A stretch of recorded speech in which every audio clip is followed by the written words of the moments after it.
Велосипед деген сөз латын тилинен алынып, экиге бөлүнүп айтылат. Биринчиси velos. Бул сөз тез дегенди түшүндүрсө, экинчиси pedis. Бут дегенди түшүндүрөт.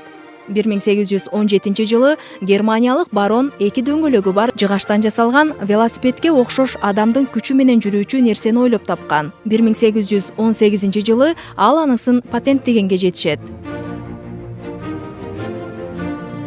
Азыркы Кыргызстанга велосипед Совет мезгилинде келген. 24 июмдагы Арланёк деп аталган велосипедти жаш жеткинчектерге ылайыктап даярдаган. Чоң адамдар үчүн 28 июмдагы Урал велосипеди баарыбыздын эсибизде болсо керек.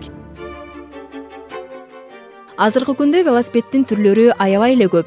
Технология заманында бир гана бут эмес, кол менен кыймылдаткандар жана моторчодогу ток менен кыймылдатып иштегендер да бар. Алардын эң кызыгы эллиптико деп аталат. Бул чоң жылыш болду.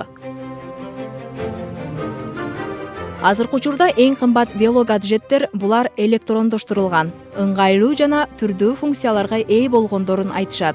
Алардын кээ бирөөлөрүн сиздерге айтып берели. Биринчиде Супер 73 аталышындагы моторлуу велосипедди айтсак болот. Ал 1000 ваттагы мотору менен жана 32 км аралыкка чейин жолду басып өтүүгө жетет. Ошондой эле анын аккумулятору 4 сааттын ичинде кубат алууга жетишет. Супер 73 баасы $1900. Enorm e-bike деп аталган веломотоцикл электр кубаты менен жана педалды айландырууда жүргөн адам ташуучу каражат. Толук электр кубаты 100 км аралыкка жетет. Азыркы учурда бул аппараттын баасы аныктала элек.